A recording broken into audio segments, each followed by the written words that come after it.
see. Well, but as I say, we're a happy crowd. I have found a philosophy that suits me, because I am not afraid of death. I've had cancer, I've had several operations. I might tell you, I went to the hospital yesterday, got some x-rays, and he said, we're going to keep you in. I said, you can't. I said, I'm at the Dominion Wednesday, Thursday and Friday.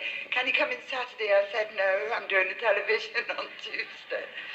So what about Wednesday? I said, I think we can make Wednesday. But you see, I have no fear of death, so it doesn't worry me. I mean, how many of you here tonight are afraid of death?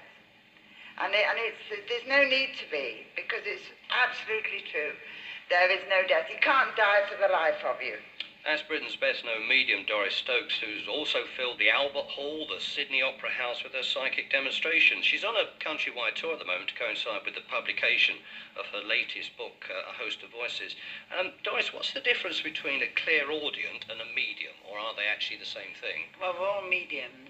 A clairvoyant sees. I don't see, I see spirit children, but clairaudience means that you hear. I have to wait till I hear the voices. Right, so they're both mediums, but yes, we're all one mediums. sees and the other There's hears. several types of mediums. With a big gathering and a place the size, for instance, of the Sydney Opera House or the Albert Hall or even the Dominion Theatre, what do people get out of it? Because you can't talk individually to them all, can you? But what do you think those that you haven't individually spoken to get out of it? Well, they all write and say how much it's meant to them, because even if they don't get a contact, they hear me talking to somebody else and see the tears of joy and the laughter, and proves that their people are still living. And they go away and say, well, even though I didn't get a contact, you've given me strength to go on, I'll come again and keep praying that one day my turn will come. And it is hard work in a big audience. In a church, it's a piece of cake, because everybody's converted spiritualists anyhow. But in a theatre where mostly the new people, a lot of youngsters, I'm glad to say, because I love the kids. It is hard work. I have to tune in the afternoon, and hopefully I say, please give me a name and address if possible to get me started, get it planted in my head, because all you see on the theatre is blobs. But I've worked out a formula which seems to work, because people get very embarrassed in front of a crowd. So I say, look, love, come down to the front. So they're standing with their back to the audience, and it's just me and the person I'm talking to. But those other people, you say, get comfort from the experience, do they? Well, they must do, dear. They keep coming back. Does that surprise you, that they do keep coming back, and you're able absolutely, I think. Talk to so many people at once? Yes, because everybody's seeking. And I think a lot of it is because the way the world is today, people have lost the sense of direction. The church doesn't seem to be doing the job they're supposed to be doing. I even get vicars writing to me for sittings, you know, which is a great thing for me, but I think it means the church is lacking in something. See, we don't only know that there's no death, we can prove that there's no death. And that is a big comfort to people. Is it a comfort to you personally? God, there's a couple of lines in your book where you say that you have to put your foot down and you say enough is enough, and you want to kick your shoes off and just have a rest and clear your mind. What do you actually do? Well, usually I switch the box on or the radio, and it doesn't matter what's on, I lose myself in that. Because it's like you couldn't do this 24 hours a day, could you? You'd go bananas. I would. Well, it's the same with me. If I let the voices come all the time, I would have a cerebral hemorrhage or something. So when I've finished, I'm like to my friend Danny LaRue, I go home, get my robe, get my things off, put my robe on, I leave a slow casserole on, switch the box on, and if they come and say, sorry darlings, that's me finished. I simply haven't got the power anyway. You know, you've only got so much power at a given moment. And I won't do it unless I think that I'm going to give people a fair crack of the whip. Right. Do you prepare yourself when you were talking about going to a big theatre, somewhere like the Dominion, for instance? You say you prepare yourself. Do you rest or sleep or concentrate, or what do you do? I lie and relax and psych myself up. And hopefully I say, can you give me a bit of help? You know, there's going to be a big audience, 2,500, and I'm going to need a little bit of help to get started. And thanks be to God, He's never let me down yet. You talk about you were asked to go and see Ronnie Cray in Broadmoor, one of the Cray twins. Before you went to see him, what did you expect to find when you got there? Well, I mean, obviously I'd read about them in the papers years ago, you know, but I didn't expect to see what I found. A gentle, well-spoken, loving man who made no excuses at all. He freely admitted that he was being punished, and he said, all I can do is try and serve with dignity. He does meditation now and listens to music, and he said, I found God in my own way. Do you think that I will be forgiven? And that's the only thing he said. And he said, you never preached at me once, Doris. And I said, who am I to preach, love? There, but for the grace of God go I. And the only thing he did say that I've always remembered, he said, well, at least it was villain against villain. I never assaulted little children, and I never abused or kicked and battered old people. And I thought, no, you didn't, love. Is it possible that in that meeting with Ronnie Cray, he was very close to his mother. Indeed, I met his mother a few years ago. Is it possible that you would not have been able to make contact with her? No, you see, Lloyd, that's how I met Lloyd, my manager, who looks after me now. He rang me up, and he'd given Ronnie one of my books to read. And Ronnie asked him if it was possible for me to go and see him. Well, my friend Diana Dawes used to go and see him. And I happened to mention to Diana that he'd asked me to go, and she said, oh, do go, Doris. And, of course, I went. I'd go anywhere if somebody's in trouble. That's what I'm here for. But still, would it have been is it a possibility that having gone to see him, that you would not have been able to make contact Oh, with his absolutely. You can't guarantee anything. I mean, I can't guarantee anything this morning. I've come here, but Lord knows whether the voices will come or not. I can only just send up a prayer, dedicate my work to God. So if it be thy will, dear God, let it happen. Do you have periods that you know that you will not be able to make contact? Is there something that tells you... You have to be sensible. You see, I've been at it now for 40 years. When I was a young medium, I thought everybody told me I was marvellous, and I really believed them.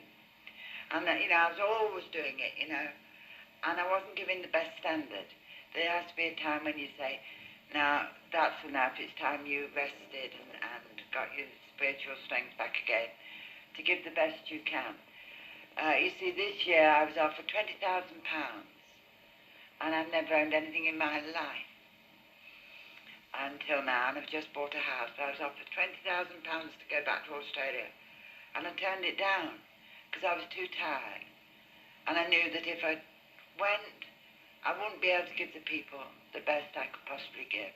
Because the tours you do are tremendous. Must be tiring, the number of people you meet and the actual strain of being the person on the stage on your own. This tour I'm doing theatres, which is 2.5 hours.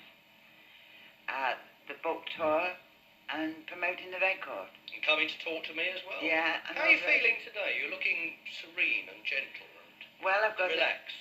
Well, I put my back out 8 weeks ago and I waited. So I'm in a bit of pain, but I'm... Why don't you go and see a healer? I have done. That's what keeps me going. I'm not wearing a surgical corset. Don't get me better. But, and then we were at the party last night, the launching party. I'm not too badly at all. How do you keep it up, though? How do you keep this pace up? And you said that you wouldn't go to Australia because you were tired. Are you quite strict with yourself? Oh, absolutely. I find I can't drink anymore. I used to have a drink, and it makes you very relaxed, and you work like blazes. And then the next time, one wasn't enough. So I don't drink at all, because I can't handle it. So what I have to do, I always say I must have 2 hours to myself in the afternoon before theatre. You know, my husband's always on the next bed because he's an Arnhem boy and he needs his rest because he's got a head wound, you know. So John goes everywhere with me.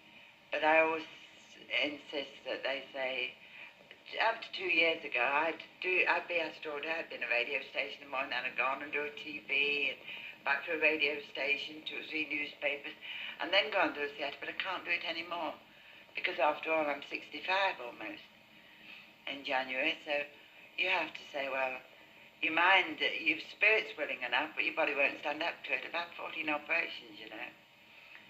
I've just come out of hospital again, had 2 weeks, but God's good. One of the other things I've read about you is that you're very critical of people who set themselves up as mediums, charlatans. But how on earth can somebody know the difference between a charlatan, a fraud, and the genuine article? Well, they have to keep searching. That's the try. You see, if you see the letters I get from people that, you see, I've got a waiting list of over 2,000, and they're willing to wait 3 years for a sitting. And I get desperate letters, and my secretary writes a letter. I keep a lot of people in work. My secretary sends a letter back and said, well, Doris can't do it at the moment, etc., etc. Try the SAGB. And then they go there, and then they write to me and say, no, it's not your problem, but you listen to this tape. And then you hear a medium, there's this poor woman, and when I opened the letter and read it, I immediately heard the boy's voice. He told me he'd taken himself over in America. And there's this tape, Robbie, with this medium singing hymns at the lady and talking about the seeds being planted in the soul. And all the poor woman wanted was proof that her son was still alive, and why did he take his own life? You see, and there's a lot of very good mediums about, and there's a lot in it for the money.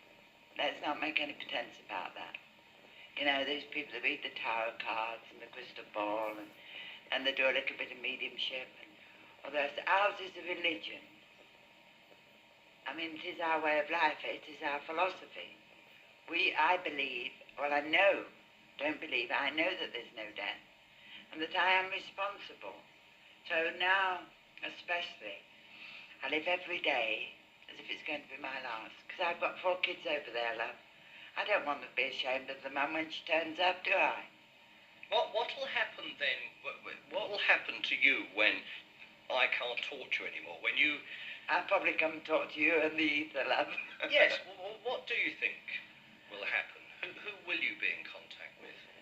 Well, hopefully, I've done my bit and they'll let me have a bit of peace.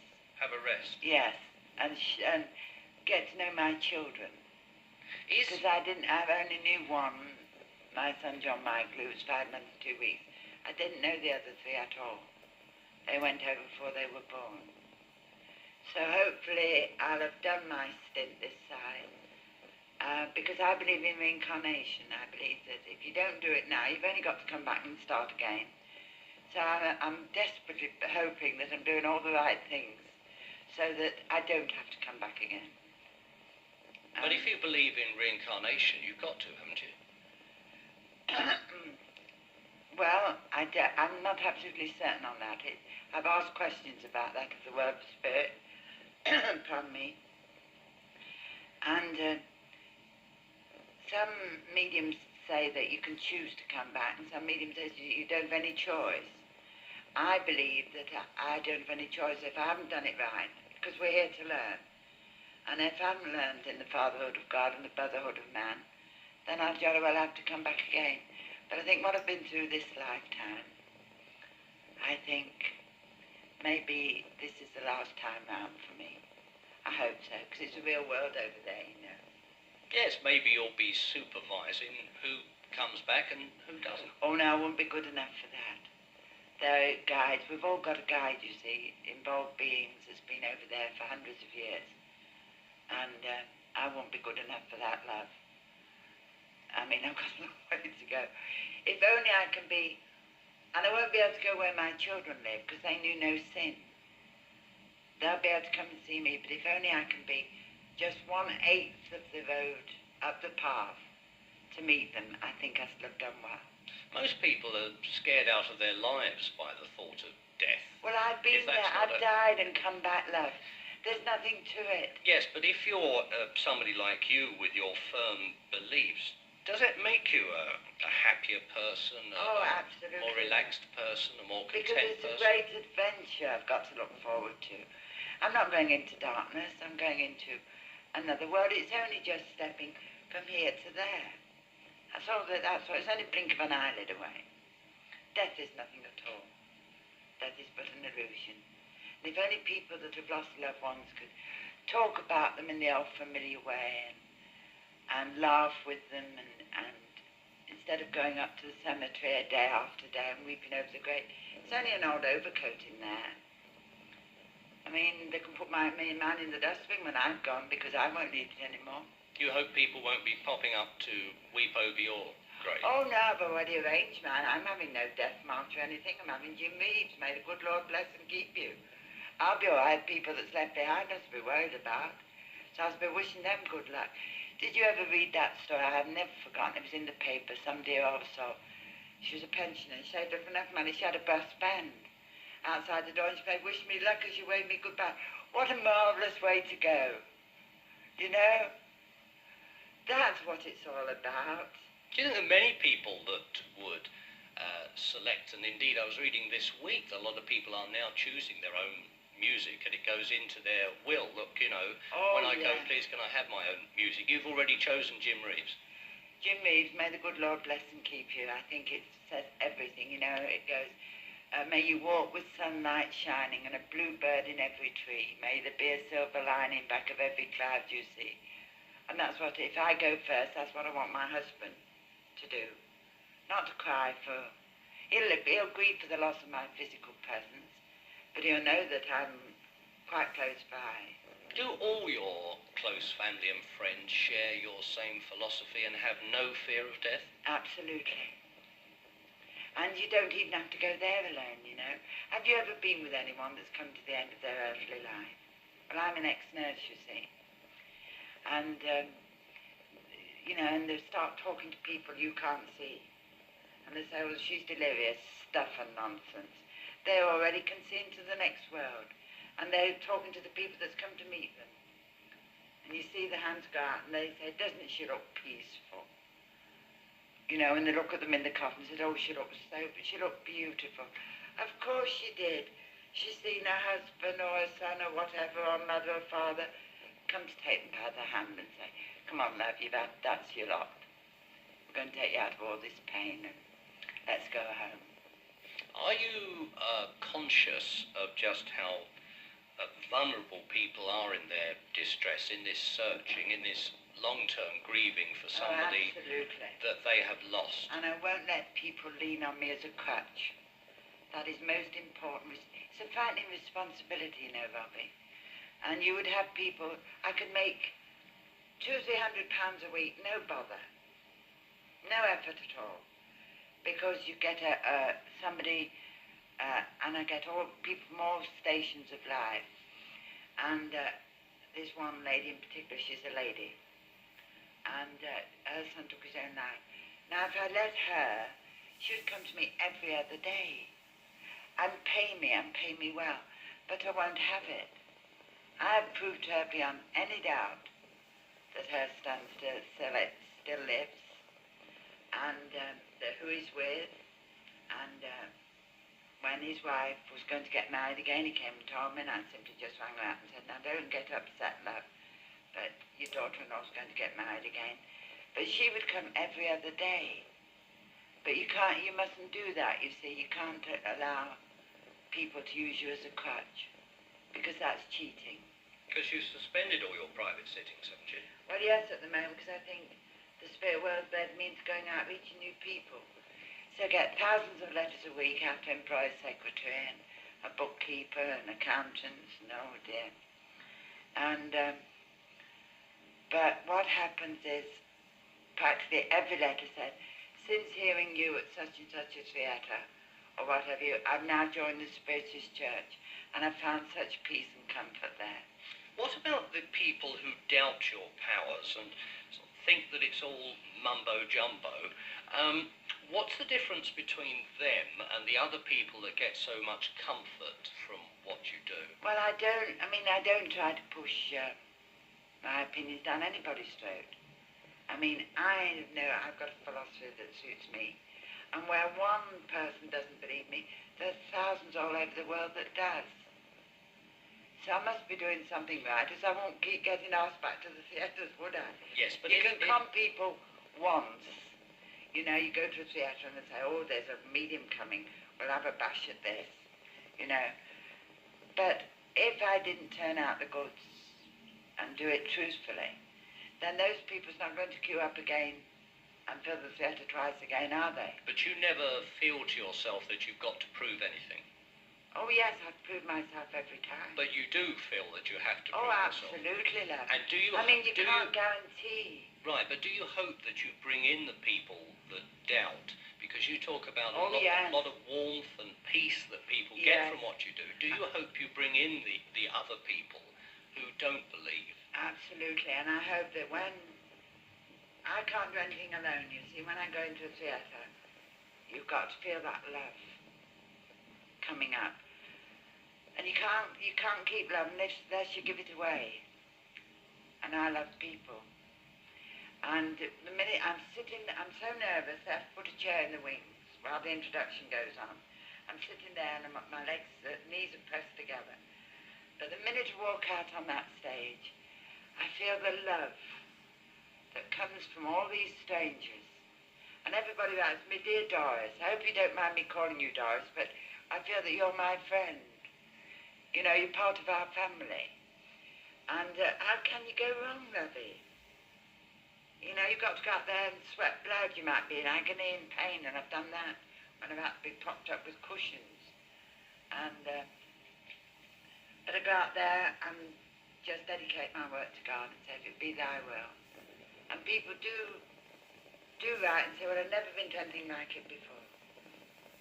And they write and say, will you tell us where Doris is going to be? I've been extremely lucky, Robbie. Don't make any mistake. I know I've been lucky.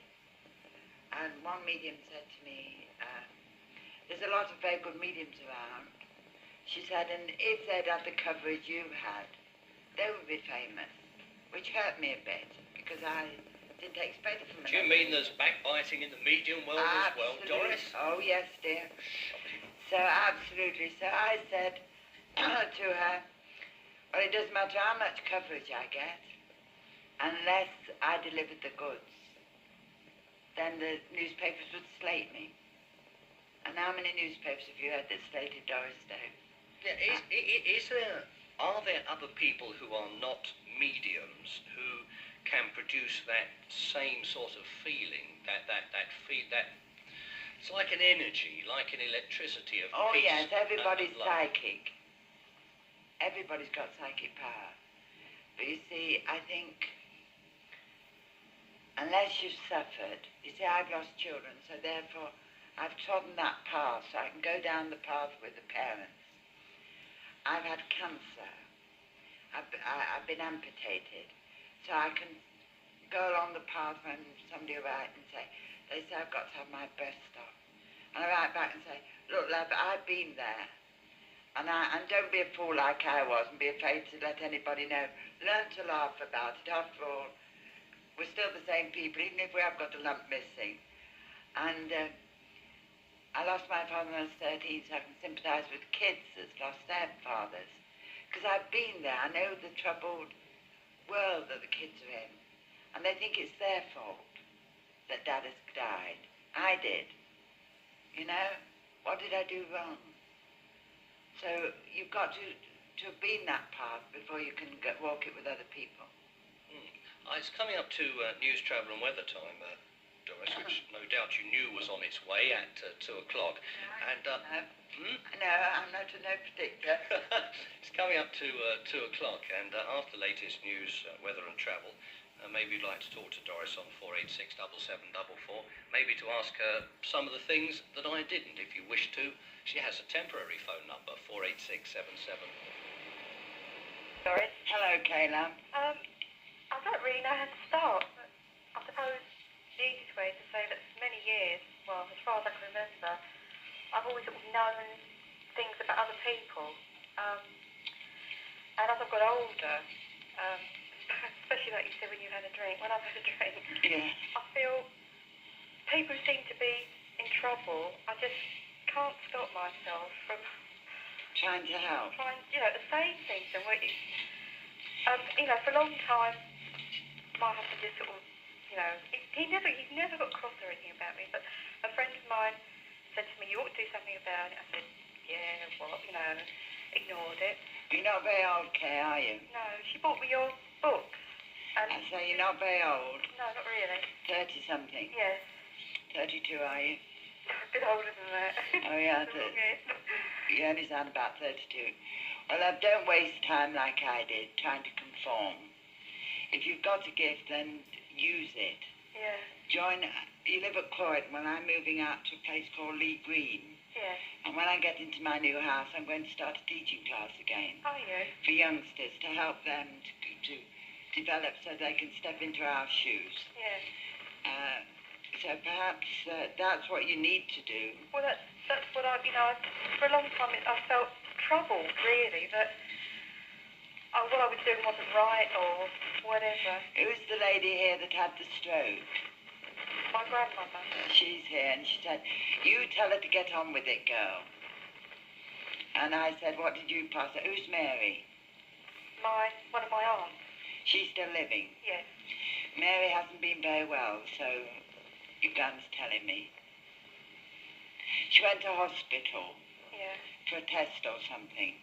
I don't know. I haven't heard from her recently. That was all right. Well, just give her a ring Will do. And say that her mother sends her love and she went to hospital, but the test was all right, but she hasn't been at all well. No. And you can help so many people, love. You got 2 babies, 2 children. Yes. And who's Jonathan? I don't know. Or was it just John? No, it isn't, dear. It's Joan, I'm sorry. Joan, yes. Joan. Your grandmother's gone off to talk to you. You're standing in... What you got on the stove that you'd left on? Oh, God. I don't know. You've got something on your cooker. Yeah. And she said she's come out to do this phone call and she's left the cooker on, you know. Oh, I probably have, actually. I'm always doing that. I'm not into a trouble. I'm forever doing that. Just been over to have a look. You do that, Kay, love. Will do. Keep in touch. And if you'd like to join my teaching class when I get going, then I'll be very glad to have you and we'll get you started and show you how to do it properly. Can I ask Robbie to sort of make a note of how I get in touch with you? Yes, I will. Yes, Kate, drop me a line, I'll let you know. Thanks, Robbie. All right. God bless you, Kay. Will there be a lot of people like Kate who feel they have these powers Yeah, and but it worries don't them. quite It know what worries to do? me, love, because I tried to conform. I thought I was weird. Well, I was told I was weird. Do you mean conform by pretending... That it didn't happen. You really believe that there's something wrong with you. You've got to, Screw loose. Yes. Until you realise that you have a gift. And it's such a shame to waste it. Let's go to Chris in Dover. Chris, what did you want to ask of Doris Stokes? Hello. Hello, Christy. Hello, Doris. Thanks for talking to me. In April, one of my bar staff disappeared. She was also a good friend of mine. One of your what, dear? A bar staff, a barmaid. On May the 5th, her body was found pretty near her home. I want to know, obviously, if she's, okay over on the other side. She was found under some trees, wasn't she? Yes, something similar, yes. Or under some bushes or something. Because she said I was very scratched. Yes. She was dragged. Yes. I keep getting the name Anne, and there's an Anne in the studio, but I don't think it's that. I think it belongs somewhere on the... It's her Anne, yes. Pardon? It is her name, yes. Anne, that's the Anne I was looking for, not the one in the studio, Yes. Robbie. Yes, she's here, love. Uh-huh. And she said I was pretty scratched. Yes. And they tore something off her neck, she said. Yes. And they still haven't found out. No. And, She said, you know that one with red hair that used to come in, love? yes. With hair, yes. Well, gingery hair. Yes, I know. Yes. Bit of a slob, Yes. in her words. Yes. She said, tell them to have a look at him. Oh, I see. Who's Michael? Yes, that's her brother. living. Yes. She said it's upset our Michael terribly. Yes. You know, because he couldn't understand why. No. And it was it 2 days before they found her? Well, they're still not sure. I think that perhaps she was laying there for 2 days. She said I was laid there for 2 days after I passed over. Yes. But she said, no, give Chris my love. She was a great mate of mine. Yes. And she owed you £5 and she never did give it you back. She said, I went out without some money and Chris lent me a fiver. Oh, didn't even... And she said I never did get it paid back before I came over here. Oh. So she'll give it to you when you join her, which will be a long way off yet, love. Oh, and there's been a baby born, she's telling me. A baby born? A baby born. Someone that you both know. Who's Valerie? Valerie? I can't think of her. Something to do with a hairdressing salon, I think she said. No, I don't know who that would be. Oh, it might be somebody on a further line. Yes, well, she came through earlier on before we started working, and she said, my name's Anne, and I said to Robbie, who's Anne? Do you know an Anne? And he said, there's Anne in the studio, but no, this is Anne. Yes. And, oh, lovely, she was in an awful mess. I know, we've tried so much. I wrote to you, but I don't think you got it. We met once at the spiritualist dinner and dance this year, and I wanted to come over to you then, but I didn't like... Oh, I wish you had have done. You were looking straight across at me, and you know... I thought... She was bitten, she said. Yes, that's right, yeah. All oh. It is terrible, isn't it? Yeah. But she said, oh, that's behind me now. I've got to live my life over here. Yeah. And she'd lost a baby, you know. That's right. And she's got her child with her. Oh, good. She said, so tell Chris that the baby I lost, I've got with me. Oh, lovely. It's a boy, and I'm looking after my son. Uh-huh. She sends her dearest love to everybody. Somebody called Tommy she wants to send regards to. Yes, I did know a person, Tommy, yes. Tommy that used to come in, they used to have a bit of fun with. Yes. Says, remember me to Tommy. Yes. And somebody called Richard. Yes. That she remembers. She's so excited. Oh, now she's singing Happy Birthday. So there's a birthday in your family, I think it must be. Yeah, I can't think of it offhand. Wait a minute, we're in November, Anne. We're in November. No, it was October, dear. October. Oh, yes, I do know. She thought we were still in October, and I had to remind her that we're now in November. And yes. She said, no, the birthday was in October. Yes. So she sends you her dearest love. Oh, lovely. And thank you for worrying about me, Chris. Thanks very much. And I'm sorry I didn't give you the fiver I owed you. But she said, what a fool I was. Yes. But you see, she trusted everybody. Yes, said it right. Friendly with everybody. Yes. And she was going down the path. Yes. To the shortcut. Yes. And he came out of the bushes and was waiting for her. Oh, is he the man that we all think he is? Yes. Yes, he is. Oh, that's very helpful. Who is Stephen? That's her eldest son. Give my love to Steve. Now, don't cry, Anne. Yes, she would be very upset, yeah. Give my love to Stephen. Yes. Tell him I've been back and his mum is all right. Oh, I will do. And Philip she's talking about. Philip, I think there's a Philip in her family. I've not heard the name, but I know it's not one of hers, you know. And she's got somebody over there with her called Ted. Yes. Over in the spirit world. Yes. And he belongs in the family. Yes. So will he give her love to her family? Her mother's still with us. Yes. Still living. Yes, that's right. Will you tell her mum she's been back? Yes. And I'm all right, mum. Yes. God bless you, my love. Oh, lovely. Thank you very much. Okay, Chris. Are the spirits that contact you, are they always as happy as that, despite the way they died? Well, it takes them a little while to adjust. But once you see, they're going to hospital in the spirit world. And they're nursed back with plenty of TLC, tender loving care. And when they realise that they've got to live their life over there, then they get on with it. Because in your book you say they even have a sense of humour, the spirits. Oh, absolutely, love. I mean, you don't change. If you're a wicked when you're here, you're a wicked bucker when you get over there, till you've learned differently. Valerie is in Banstead. Valerie, go ahead to Doris Stokes. Oh, there's the Valerie I'm looking for. I thought you were waiting on the line. Hello, Valerie. No, I've heard about you, for so many years. I'm so pleased to be speaking to you. Thank you so much, Valerie. Did you hear me call your name a little while ago? I did, actually. I said, who's Valerie? I know, isn't that strange? I thought of that, too. I was very close to my mother, who died in 1976, and she had many traumatic years. I just hope that she's happy now. You know, but people say to me it's just not fair to disturb people in the spirit world, but I would love to know that she's happy. Lovey, you love your mother, So and your mother loves you. And if she was still on the earth plane and she lived in Australia and you lived here, then it'd be your greatest joy of your life to pick up the phone and say, hello, Mum, how you doing, love? yes. It's the same thing in the spirit world, love. They still love us, and they still like to use people like me just to say hi, how you doing? Oh, you bought a new washing machine, Valerie. A while ago. Oh, what a job you had with it. I had a terrible job, yes. Your mother's laughing. She said, show how close I am. Ask her when she bought the new washing machine. She said, oh, dear Doris, what a job she had with it. She couldn't master it at all for quite a while.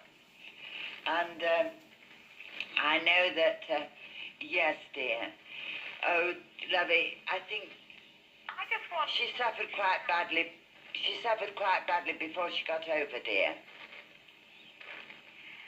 Well, no, she died of a heart attack. Yeah, but she did suffer. You know, she wasn't in full... I mean, the things she used to be able to do, she couldn't do. No, that's right, yes. And in that way, she suffered because she was a very active Yes, lady and sort of looked after the family and everybody could go to her. Who's Elizabeth? yes. Oh, Elizabeth, I don't know. Well, she doesn't know Elizabeth. She lived at number 14, Elizabeth. Can you give me another name, love? I'm talking to your mum now. Who's Ellen? No. Or Alan, is it? She's gonna... You mustn't go off to talk to your daughter, darling. I'll lose you. She lived at number 14. The name was Collins. 24. Pardon? 24. 24, love, not 14, 24. Well, this Elizabeth, and her name was Collins or Collinson or something, lived near her. Yes, that's right, yes. Yeah, well, she's met them over in the spirit world. Really? You know? But is she happy? Oh, yes, love. She's got, there's two brothers with her. Yes. And the John I tried to give before belongs on this link, Yes. on the Valerie link. The John I tried to give before. Yes. Spirit world's put me right on. That belongs on your link. Your mum just went to sleep, she said. That's right.